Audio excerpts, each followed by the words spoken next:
Welcome back to the Huntech Pro Podcast with me, Johan as your host. We want to give a huge shout out to our presenting sponsor today, My Trophy Room. Preserve your proudest moments with their app's seamless photo features designed to display your hunting trophies like never before.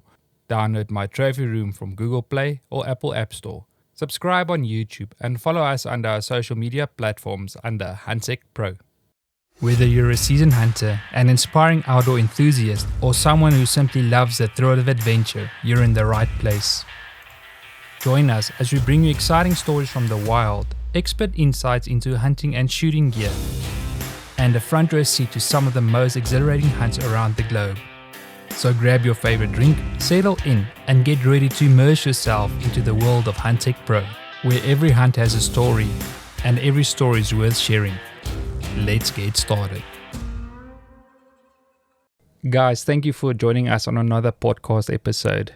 Sorry for the little wait we had there. We were busy with our hunting season, and since hunting season has stopped here in South Africa, I had time to put some new podcast episodes together. But I thought this would be a great opportunity to chat with one of my friends who I met at SCI last year, Brian Howell. It was so awesome to meet him at Nashville when we were standing in queue waiting to meet up with Jim Shockey. So today I'm going to share a little bit Brian's journey and just, we can talk about the hunting adventures and stuff he's been on lately. Brian, thank you for joining me on today's podcast, man. Thank you for allowing me to, Johan.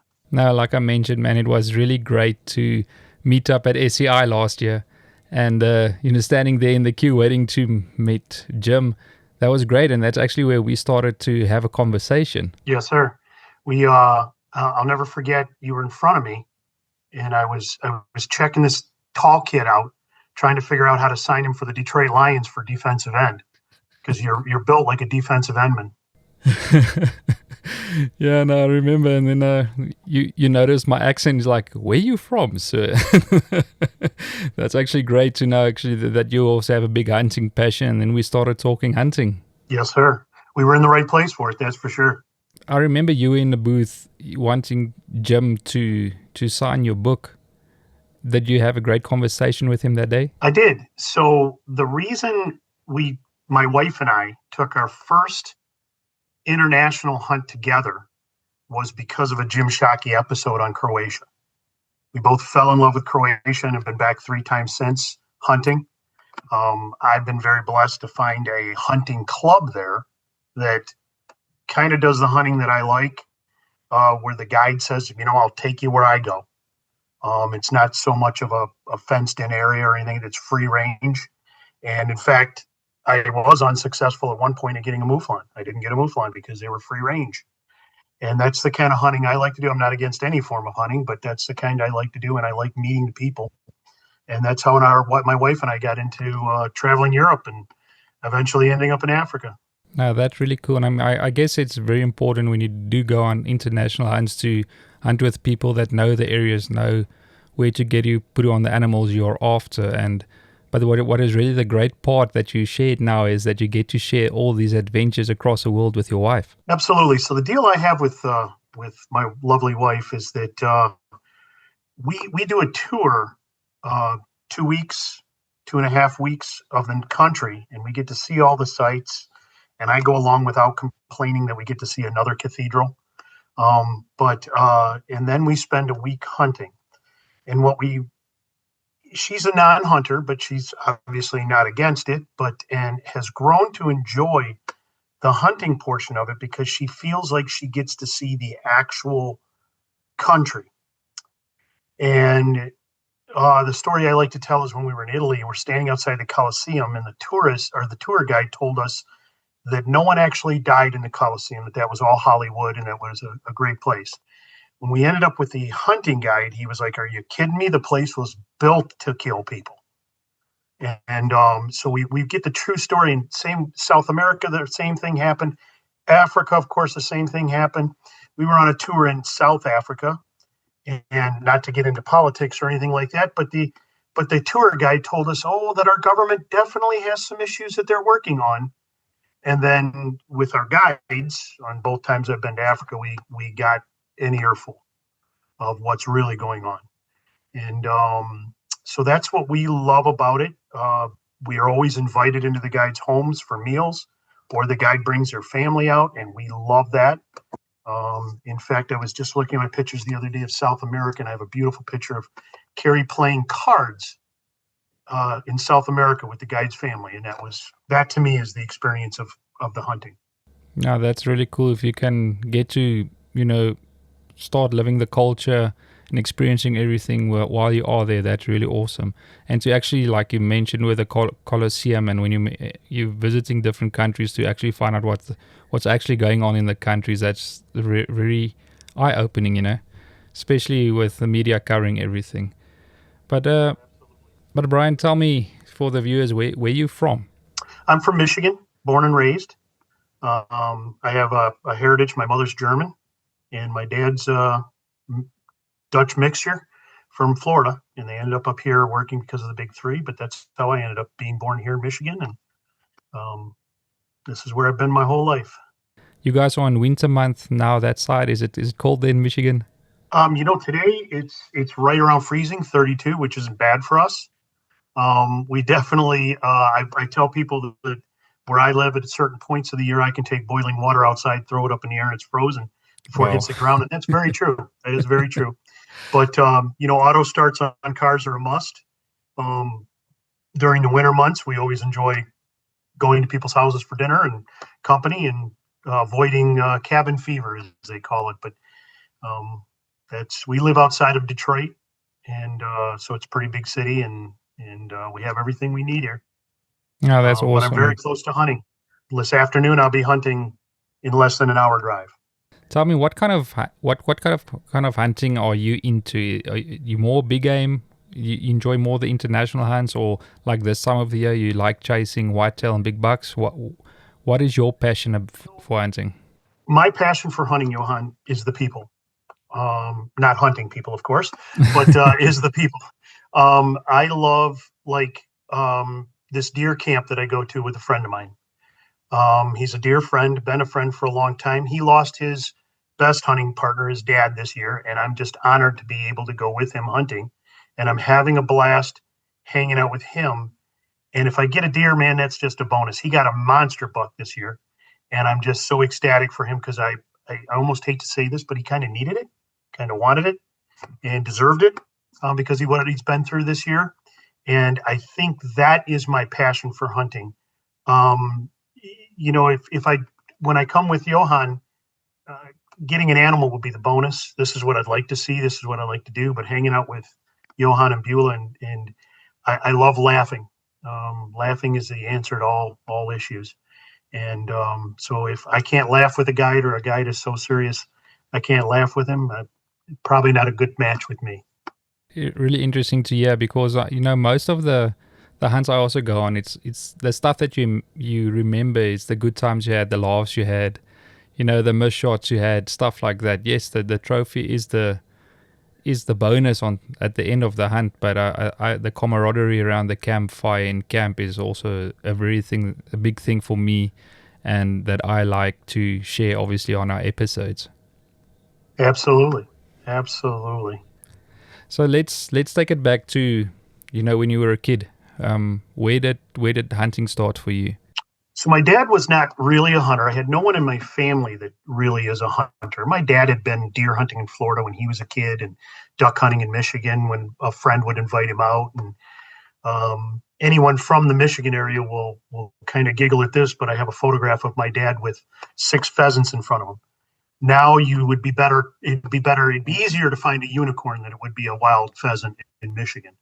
But back then they were quite common. And but so he never really, I never spent time hunting with him. Believe it or not, growing up, 2 quick stories. The first one is I found a book in my school library when I was about 12. It was called Hunter by Hunter.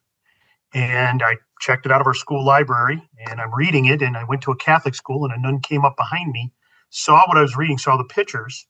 And she said, "That is nothing but murder and smut." And she took it away from me. I was like, well, it was in our library. What the heck? Now granted, no one had checked it out in years because no one had any interest in it. But I was mesmerized by Hunter's book of the 1920s Africa. About 2 days later, the principal called me to the office, and I'm thinking, oh, heck, what did I do now? And he was a big hunter or into hunting. And he slid the book across to me, and he said, this is your book now. Take it home and do not let any of the sisters see you with it. And I said, thank you, sir, and put it in my backpack, brought it home. I'm proud to say that I've taken that book with me to just about every international hunt, and I've had the guide autograph it for me. That's awesome. Yeah, so that's where my interest in international hunting got started. And then living across the street from me when I was an older teen, 17-ish, was a gentleman who was in his 40s living with his mother. And I say that kind of sparingly because he was only with his mom 1 or 2 months a year. The rest of the time he was working a crab boat in Alaska, in Africa, chasing problem big game, in Mexico, hunting deer, wherever.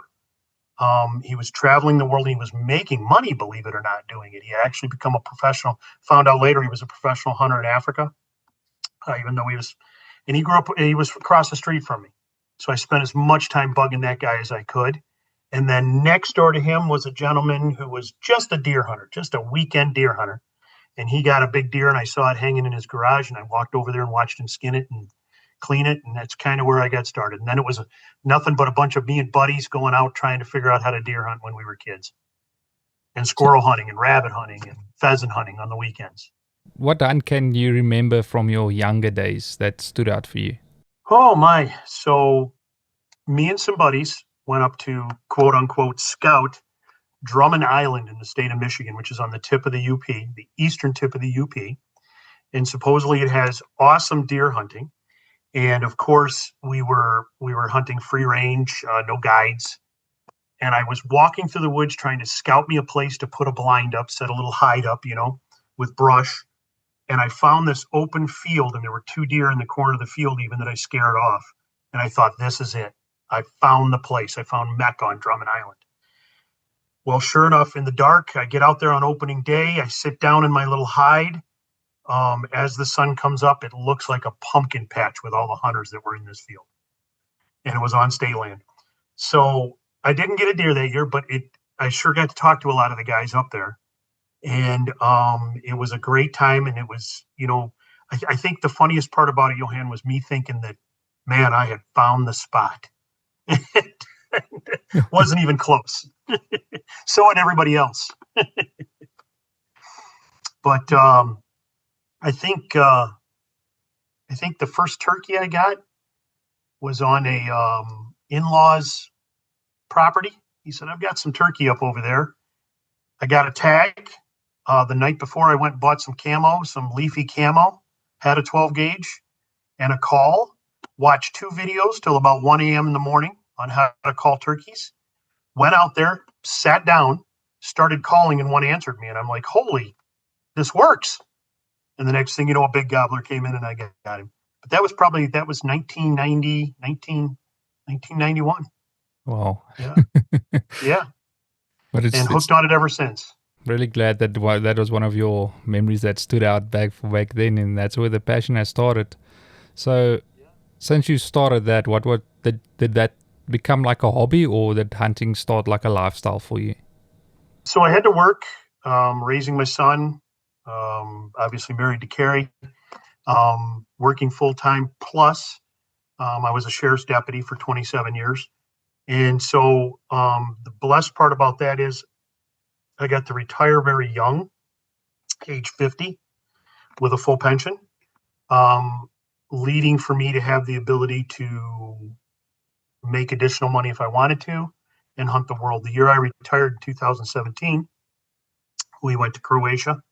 That was our first trip. And since then, there's been 3 trips to Croatia, 2 trips to Africa, multiple trips to Mexico. I've got the Wild Turkey Slam because I think if God were to come to me and tell me I could only hunt one animal, it would be wild turkey. I love it. I think I would ask him to be more general than that and say, how about anything that I can call into me, like elk, moose? I've gotten a moose in Maine. And to be honest with you, Johan, I've done it all on a budget, all on making friends, all on meeting people. I'm not a wealthy man, obviously, but I I again have done it while working as a sheriff's deputy. This is a great memory. At a substation, just sitting there working on a report, and there was a knock on the door, and I went to the door, and it was a gentleman from New Hampshire asking me if I could show him where to hunt deer and whitetail deer in Michigan, because New Hampshire, they had been wiped out. And he promised me a moose hunt and a bear hunt if I showed him where a whitetail deer was. I did it. That grew to be a friendship of a number of years. I got a huge bear with him, and I got a moose 2 years ago in Maine, which it's nearly impossible to get drawn, but I was blessed enough. In fact, he called me. This is a funny story. Carrie and I were out on a boat for just pleasure and with friends, and he called me and said, "You got drawn for a moose tag." And knowing that I had like a 1.6% chance, I told him I didn't have time. I was on the boat, and I hung up on him. He then sent me a picture of the computer screen with my name on it. And I was, holy shit. I'm sorry, can I swear? But I said, holy shit, I did get drawn. And the next thing you know, I'm on my way to Maine without hiring a guide. I mean, he helped me. He said, near my father-in-law's place in Maine, there's moose everywhere. We'll go there. And the next thing you know, I've got a gorgeous moose down. That's awesome, man. Yeah, I've been very, very blessed in my life, Johan. So with all the connections that you've got around the world, I always have a saying, it's not who you are, it's who you know. So with all the people that you've met around the world and deals you've put together, it made this lifestyle possible. And I mean, I'm so glad for you that everything's working out for you like that. But I think one of the trips that I've lately seen was your trip to Spain. What species were you after there, and how did everything work? Is there a tag system? Run us through that.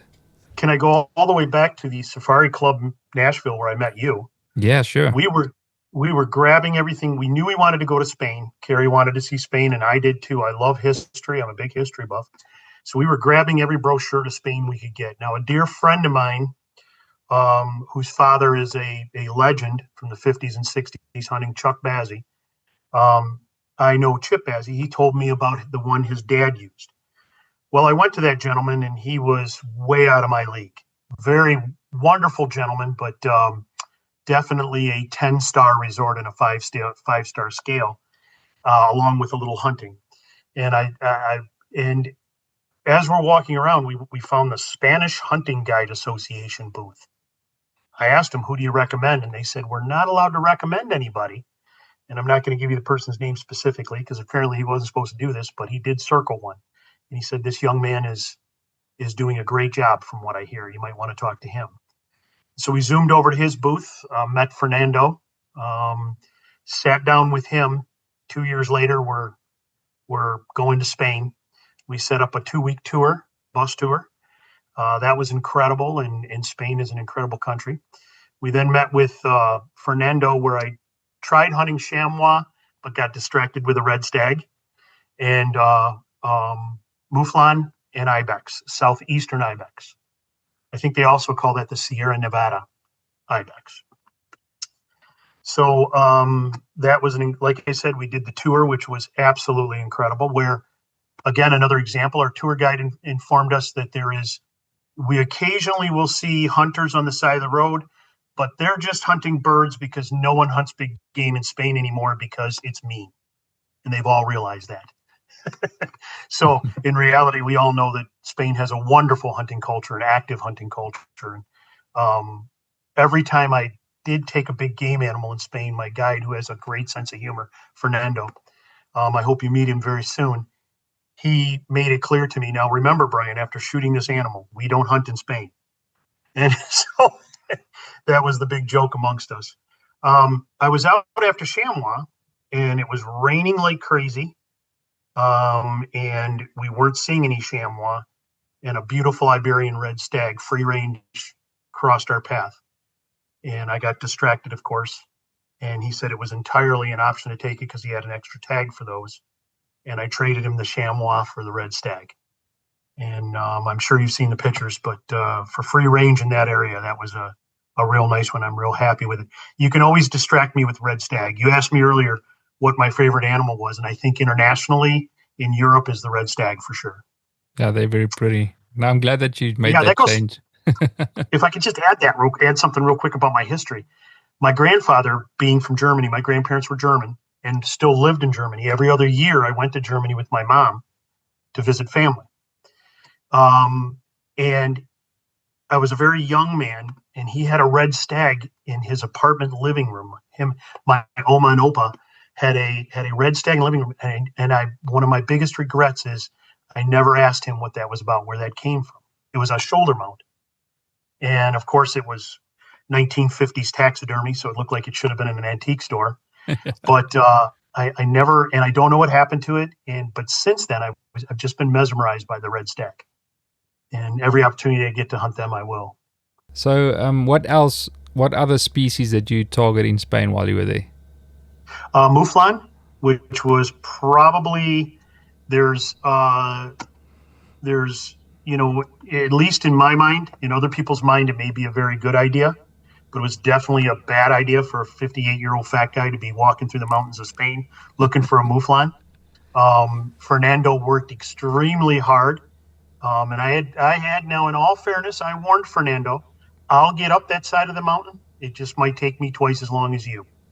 And this is a common complaint I have about young guides, Johan, is they walk up the side of the mountain, get ahead of me about 100 yards, which is absolutely fine. I take my time getting to them, and I'm safe getting to them. And then as soon as I get to them, they take off again. So they've had their 10 minutes to rest, but I haven't. So that is, we worked very hard to get it. And the story goes, we saw one run off up to the side of a hill. He took me down a hill and up a hill over a rocky crag, and he was standing right there 30 yards away. And I was below the rocky crag, and Fernando told me, listen, when you stand up, you are gonna shoot. And I said, well, how far is he? Where is he? You are gonna see him, and you're gonna shoot him. That's all that's to it. He's right there. And I say, well, when you say mean right there, what do you mean? Because the other two shots I took on the ibex and the red stag were 400 yards. So is right there, do you mean 100 yards, 200 yards? What is right there? And he's like, right there. And when I came up over the crag, he was not kidding. It was right there. Shot it, dropped it right there. But that was probably one of the best hunts I enjoyed he told me just sit here and catch your breath, because obviously I'd worked hard to get up there. But that's a story of the Iberian mouflon. I definitely plan on going back. We're already working on plans, probably 2027, of going back to Spain. You've mentioned that it is a really tough terrain to hunt those animals in the mountains and stuff. So, what was the weather like while you were on this hunt? So, the first day, it was exactly like Michigan is right now. It's in November, Michigan. It was raining. It was cold. Borderline slushy snow. The rest of the time, lows in the 40s in the morning when you first get up. By the afternoon, it was in the 60s, high 60s. So layers was very, very important, Johan. Definitely layers, so you can peel off as you go. Nice and warm in the morning, but peel off as it goes in the afternoon. So of all those hunts you were on in Spain, which was your toughest one that you went on? Definitely the mouflon, because of the number of times, again, he got to where they were, waving me up, come on, come on, come on, me going as fast as I can up the side of the mountain, crags, rocky territory. I'm not used to rocky territory in Michigan. I'm used to open woods, and very rocky, craggy area. I'd get up there, I'd get lined up, they'd take off. Mouflon don't stick around. So it was definitely, I would say, mouflon for how tough the hunt was. You mentioned that Kerry goes with you on all these hunts. So what stood out from your time together there? Was it the sightseeing, or was it the actual hunt? What stood out about that hunt for you? Oh, Johan, where do I start? The whole thing. I love, and you are a happily married man. I know that. So you'll understand that sometimes me seeing something, it's just important for me to see Kerry seeing something, as you do with Beulah. You see something and you're just as happy with her seeing it. And that with me is amazing. One of the funniest stories is that we were ibex hunting And when he's in hunting mode, Fernando is a lot like the rest of my guides. They love to have fun, but when they're in hunting mode, they need. I can only imagine the pressure and the stress on a hunting guide.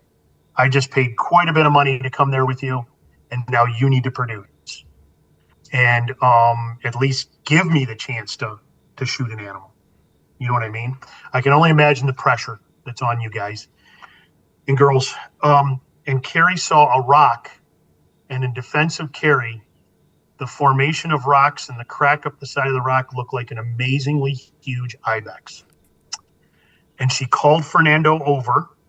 Fernando set up the sticks, put me on the sticks, put the glasses up. I saw right away in the scope that it was a beautiful ibex rock. And we walked away, and he looked at her like, and kept right on going. And so that was probably one of the funniest things that happened. Again, in defense of Carrie, boy, did it look like an ibex. But so I think that I love having her see what I see. This last trip to Africa that we took in March was the first time that she actually came out hunting with me. She used to just go to the camp and read and enjoy and relax, talk to the people working there, things like that, pool, whatever. And I could tell you some funny stories about her and why we were in Croatia. Two quick ones if I can. First one is we were in this small town where Tito, the president of Yugoslavia, used to hunt. And we're driving to the hotel because we're both done hunting, and we'd walked, seemed like 200 miles that day, and I was exhausted. As we go by this restaurant, here's a big swing, and my wife is on that swing reading a book. Like, well, how the heck did she get there? But that's where she was.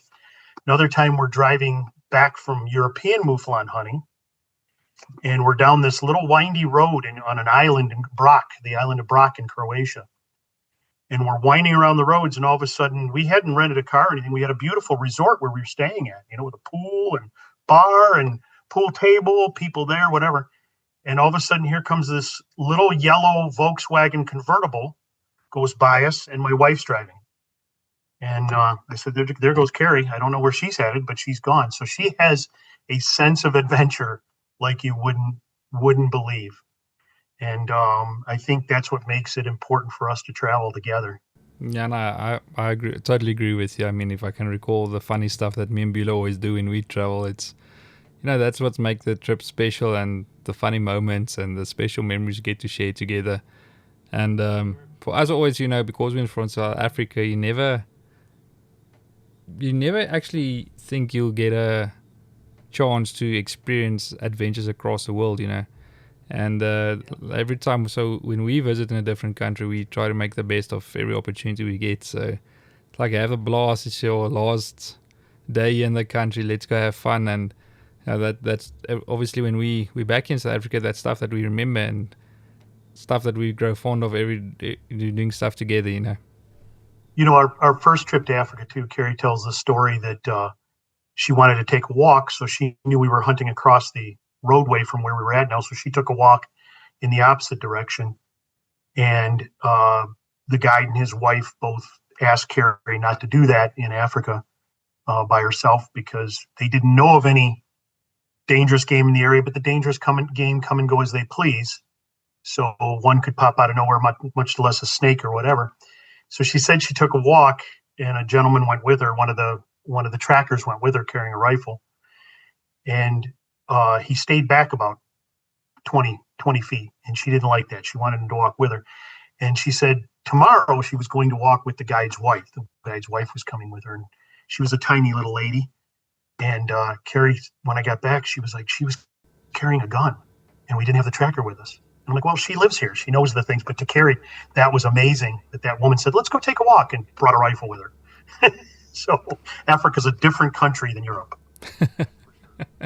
Yeah, people always say, Africa, everything's trying to kill you. So, Brian, I know you also have a great business that we can talk about. Tell me about your travel business that you have. I'm sorry to bring up one of your competitors, but a gentleman I hired to hunt with, and I have an incredible story if you'll listen to that about how I decided to use him. Very early on in my age, and maybe this is too much information about Brian, I went through a divorce I didn't want and was raising my son. And, hopefully your listeners will understand that going through a divorce as a young cop, I was flat broke, didn't have $1 to my name. And I just met my current wife, and we were going on our second or third date. And I said that at one of the casinos in Detroit was the Detroit Safari Club International fundraiser. And for $10, you could walk around the outside. You couldn't go into the fundraiser for $10, but you could talk to the outfitters. And I said, let's go do that. And I want to dream.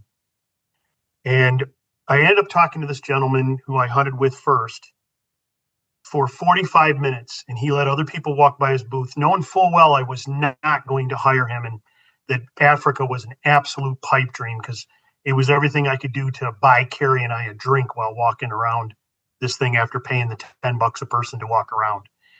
And he let me leave with swag, brochures, everything. And I wore them brochures out looking at them and dreaming someday I'm going to go to Africa and kill a warthog and a gemsbuck. Oh, my Lord, if I could just get one of them. And I dreamed, and I remember that he talked to me for 45 minutes knowing he wasn't going to make a dime off me. And fast forward 20 years exactly, I'm walking through Safari Club International, and here he stands in Nashville. I approached him. He, of course, didn't remember the story, but I did. And that's who I hired first to go to Africa with. I felt he deserved that for waiting 20 years for my business. But, the thing is I found out that with hunting guides in Africa, the 4 that I know very well, him, 2 others that I hunted with by accident, and you, I would say with the 4 people that I know, that is actually the general attitude of guides from Africa. I'll talk to you for 45 minutes knowing you're not going to hunt with me, but boy, you're a nice guy and you're interesting. And 20 years later, it paid off for him.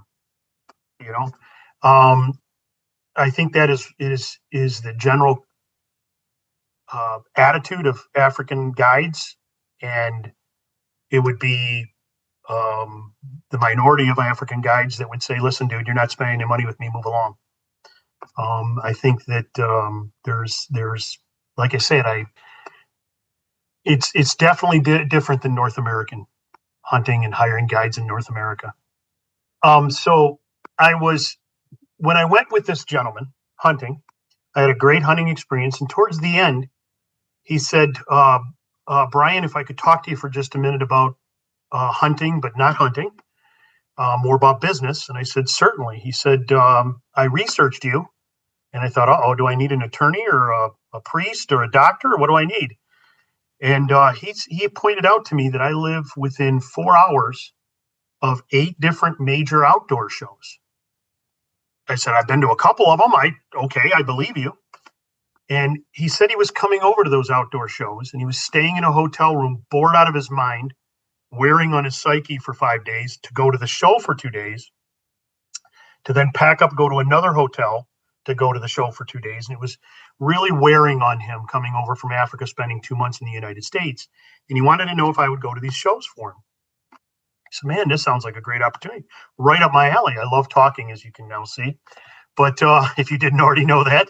But that led to now representing him, a guy from Spain now that I hunted with, a guy from England. I'm hunting in May with a gentleman from Hawaii. I'm hunting in April in Central America, southern Mexico, with a company that wants to hire me for the same service.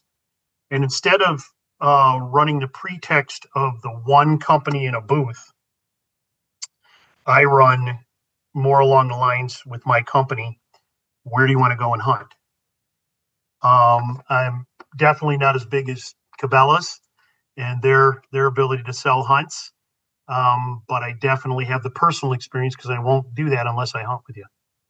I won't sell something for Johan unless I try it, unless I see it in action. And of course, if I like it, that's important too. So I was standing next to him in Nashville after he advised me that he wants me to do this. And I was kind of watching him and how he interacts with people about sales. And I think you and I had a discussion, and I think you called them tire kickers. Someone that walks up to your booth and wants to talk about hunting, but never really will pull the trigger on the hunt. And he had a gentleman like that with him. And then another gentleman walked up who said, listen, I want to write you a check today. I have my checkbook, but I want to hunt these days and these animals. I don't care what it costs. It's very important that I hunt during this time period because my business, I only have this time away. He said, absolutely, I can arrange this. Took a check from the gentleman. The gentleman ended with, can you line up the flights? Because I don't want to deal with any nonsense. I want to show up at the airport. In fact, if you could line up somebody to pick me up to take me to the airport, that would be even better. And he says, unfortunately, I don't do that. I started thinking to myself, I can do that. And the next thing you know, I'm a travel agent now. I went through the travel school, got licensed. We bought into a travel company. And here's Brian L. Howell Travel Adventures.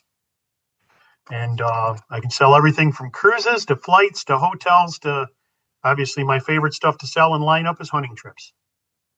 But that's where I'm at today. No, that's awesome, man. I'm glad that everything worked out for you like that. And now you've got connections all around the world. You can send people to outfits and to places you visited before, so you know the experience they're going to get there. You put your name on that, and you know the people will love visiting those places as well. Absolutely. So take me now a little bit down the road. We talked a little bit about taking hands with Huntech Pro and doing some stuff together. Yes, sir. When did you feel that, okay, this is going to be more than just a friendship, and you know, looking forward at stuff that we can build together? So it was standing in line, that long line, waiting for Jim Shockey, so that I could tell him that he's the one that, thank you for letting me go to Croatia, because my wife watched your hunting show and saw how beautiful Croatia was. And I might add, he spent some time traveling through Croatia, touring with his lovely wife of the time. She's passed, unfortunately. But that's what got Carrie hooked on saying, we're going to Croatia. And so I was waiting in that very, very long line, and this tall kid in front of me, I said to myself, if I can't recruit him for the Detroit Lions to be a defensive end, or the kid has no hands and can't catch a ball, I need to hang on to his shirt tails because this kid's motivated and he's interested in this business. He's passionate about this business and he wants it. All I can do is pray to hang on. And of course, everything I've done from that point on has just been an attempt to become a Huntech Pro staff member. And I'm working on my application for that, by the way. But it has been a very, in my opinion, it's been a great friendship.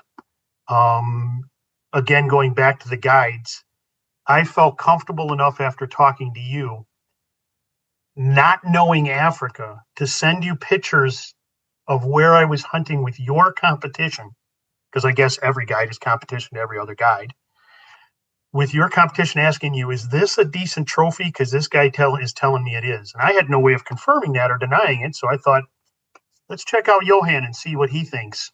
And let's see how he reacts to this. And you reacted wonderfully. You said, yeah, that's a nice one. Or, yeah, you probably could have done better, but that one's okay. That was perfect. I'd have had you shoot that one too, was one of your responses. Yeah. So I think that was my, and please don't be offended by this, but that was my take on your character.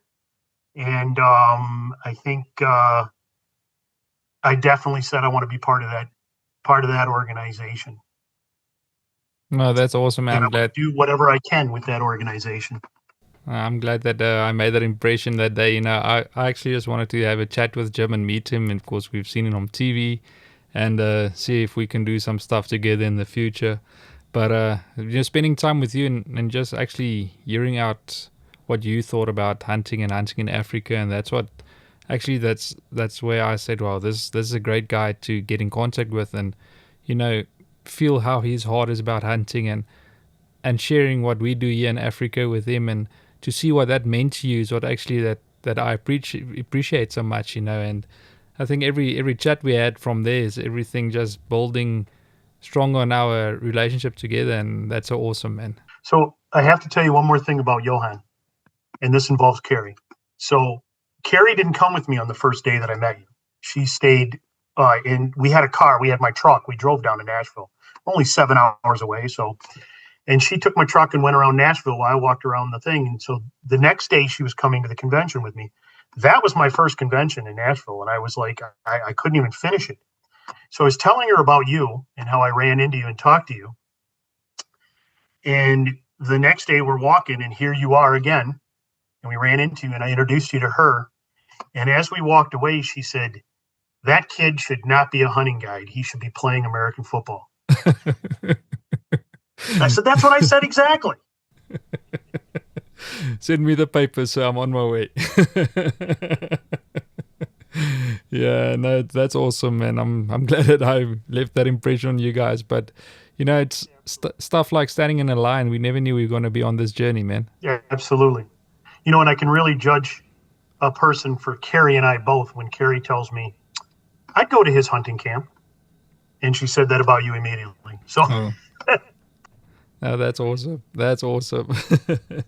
But yeah, man, it's awesome to know that you want to team up with Huntech Pro and collaborate on some stuff together and expanding our name just out there. Since we've started airing on Pursuit channel there, it's been big for us. It's more people that have started viewing Huntech Pro and all the other platforms we're on Carbon TV, Wild TV. So everything's been just helping us to grow bigger our name that side, but to spend quality time with people who we actually can quickly send a text message to or stuff like that, that's big for me. So it's just awesome to know that you want to be part of Huntech Pro and become part of our pro staff members as well, man.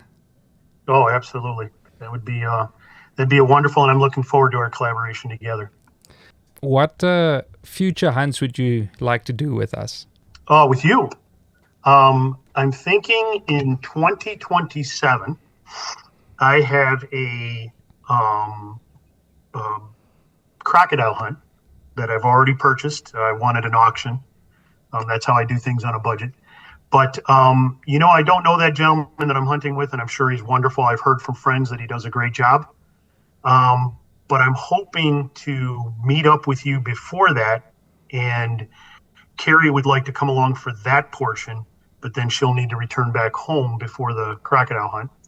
And so I'm hoping that we can spend some time with you and Beulah, picking off some of the species that I want, but have never had the opportunity to get. I saw some pictures of that brown hyena this morning, and you definitely got me thinking. I don't know if that's the species we can bring back to the States or not, but that was definitely something to look at. Yeah, as far as I know, you can import brown and spot it. Yeah, just whether or not we do it before the crocodile hunt or after. And another thing I enjoyed is when I talked to you about this earlier, I was just kind of feeling Johan out and his business out. I said, would you be opposed to picking me up at a crocodile hunting camp, or would you be opposed to dropping me off there if we do it in the beginning or the end? And you said, absolutely, whatever you need, man. And, not even knowing where the crocodile camp is, it might cost you some extra hours instead of the airport, or it might save you some hours. We don't know that yet. But so we're going to put that together, I think, Johan. That's a definite thing. Carrie wants to come because, again, she says I'd stay in his camp. So we're in. So that's where I think I'm going to go with Huntech Pro. I'd love to bring you over to the United States. The thing is we are in Michigan. We're such private property oriented, and it's so tough to get in. I've got a great turkey hunt that I'd like to line you up with and get you on film doing all three of us, me, you, and Beulah. Carrie doesn't hunt, but it's with a dear friend of mine that's actually runs a professional company and does that. But that's all stuff we're going to talk about in the future. Oh, no, that's awesome. I mean, I'd love to form a turkey hunt and how you call them in and them strutting. So I think that's definitely a venture we would love to experience together. Yeah, that'd be great. But yeah, that's part of the services that we've talked about. You know, it doesn't matter for me where you need to go. We always get our clients at the airport. We meet them in person. We don't send somebody to come and collect you. So it's just something personal that we feel like you're putting your trust in us, that we can be there to welcome you in the country and get you to your hotel for that evening, or the next morning then we'll drive to the farm, you know, and that's part of what we like to offer our clients, that they feel safe when they are hunting with us, you know. Yeah, absolutely. Absolutely.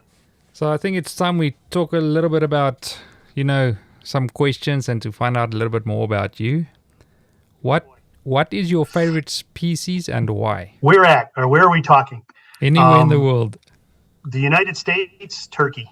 Although I've had one elk hunt and one moose hunt, they were just as exciting, again, because I call them in. And, you know, like with the moose hunt, when we got him within 30 yards, one of my friends was sounding like a young male with a call, and my other friend was sounding like a female with a call. Female would not answer the big guy coming into me to shoot, but would answer the young male. The young male would answer both of them. So that young male was essentially saying, not only am I going to get with your lady, but I'm gonna kick your ass as well. So that male, when he came in, he was very upset. And that was very exciting to me. Turkey are the same way, because, you know, as it stands, naturally, turkey get up on a hill and they strut, and the hens go to them. Well, you're sounding like a hen that can't find him. So by the time he gets to you, he's very irritated. And I love that. Europe, I'd have to say red stag. I just love the majesty of them and the majesticness of them. Africa, so far it's been bush buck, because I know you've seen the picture, but I got a really nice bush buck, and that was an incredible experience, because that was free range on the Limpopo. I know they call it a state, but it was actually on the Botswana border. So how can you keep them in a cage? You know, I keep them in a fenced-in area. You can't. They come and go as they please, and that was great. So I'd have to say right now bush buck, but that's open to change because I'm coming back to Africa. What's your dream hunting destinations besides South Africa and Spain? The Congo for bongo. I would love to be able to afford and go on a bongo hunt, whether it's Cameroon or the Congo or the Central African Republic. To me, I love that jungle hunting. I mean, I've been in a circumstance kind of like that in the Yucatan Peninsula in Mexico, hunting the ocellated turkey. I'm going back there for brocket deer in April, and I love the jungle, the heat, the steam, the not knowing what's behind the next tree. I love that. So I think that would be my dream if I could. Yeah, and I think that Huntech Pro should sponsor that for me. Yeah, well, I think we must organize something like that. That's a dream hunt of mine as well, as a bongo in Congo. So. Absolutely. Maybe we can get a group discount. What is your caliber of choice? 308. I love, in the United States, I use Hornaday rounds.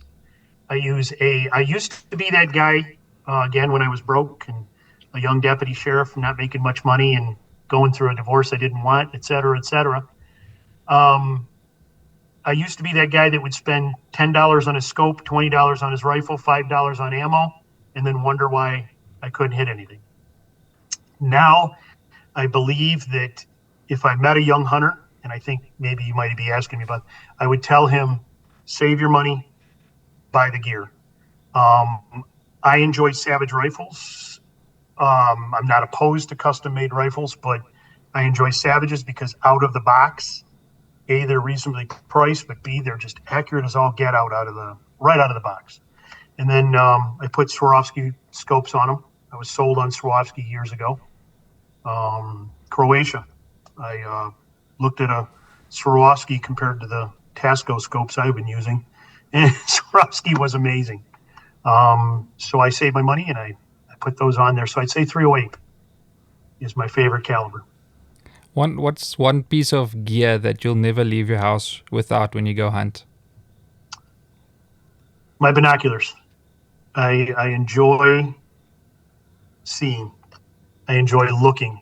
I don't care if it's the side of a beautiful mountain. I don't care if it's zebra off in the distance that we're not stalking. I want a good look at them and I want to see them. And so I'd say, because of the stories I tell, there are things I saw and things I did while hunting. I hate to say this, but sometimes I have to think about the actual hunt, because while out hunting, I saw this, I talked to this person, I did this. So I love seeing. So I'd say my binoculars. And then do you have advice for any young hunters starting out? Dream big and make it happen. I think the biggest piece of advice that I could give Johan is that life happens, and I understand that. But if you can do the tough ones early on, the mountain goats, the sheep, the bighorn sheep, if you can somehow figure out to do that before you're 60 years old, a little bit overweight, and not a little bit overweight, but overweight, and trying to figure out how you're going to get up the side of that mountain. I think that fulfill your dreams early and often, as well as don't write off equipment, which is what I did early on, deer hunting and hunting. Don't spend $20,000 on a hunt and take your $5 scope and your $10 rifle and your $5 ammunition with you. Have the good equipment. You have to be comfortable with the good equipment. And like I said, do the best you can to make that happen early on. No, that's some great advice. Thank you for that, Brian. Now, if you'd be so kind, would you please share some information where people can find out more about your travel agency and where people can get in contact with you? Absolutely. So I'm currently working on a website. It's not up and running yet. I just got dragged into 2005 by the business and by my wife, and I've got a Facebook. It's Brian Howell. You can find me on Facebook. Instagram will be up and running soon, but my website is B as in Boston, Howell, just like my last name, HOWELL, travel, TRAVEL, @gmail.com. Feel free to email me if I love talking about travel and I love talking about hunting. So even if it's just hey, we already booked this cruise, am I getting ripped off? It takes me 5 minutes to look it up for you and see what kind of price I could get. Not saying I'd get your business, but what I'm saying is I could at least tell you whether you're getting ripped off or not. That's awesome, man. And thank you for sharing that with us. A little thing that we did not mention earlier, people will soon be able to see Biomorph camo through you in the States. Absolutely. I hope so. I love that camo. I love the pictures of, so you sent me 2 photographs, and I hope you put those on your site. And you were out west, I believe, in the United States. Yes, Montana. And you're standing next to a big conifer pine tree. And the one picture you showed me, you're clearly there. I can make you out. I mean, the camo's still good. Don't get me wrong. But the next picture, you disappeared. And that was you. You're using deer shadow or something like that, screens. And that to me was amazing. And I had an unfortunate incident recently where I left my light jacket and my backpack near a fire pit, and they become casualties. So I'm looking for a light jacket and a backpack I got to buy. So I'm thinking I'm going to wait for that to come out. No, that's awesome, Brian. I just want to thank you for your friendship, man, and I'm really looking forward to all the future adventures we're going to get up to, and just to share our adventures with the world, you know. Thank you, Johan, and I appreciate this opportunity to speak with you about hunting. I absolutely love every one of our conversations. No, I actually, every time I get a text from you, I'm excited to see what we're going to talk about and stuff like that. So I do really appreciate your friendship a lot, man. Thank you. Same here. Well, guys, I hope you enjoyed the episode with Brian, and I'll mention his descriptions in the details below. And thank you again for watching this Huntech Pro episode. Stay tuned for more adventures to come.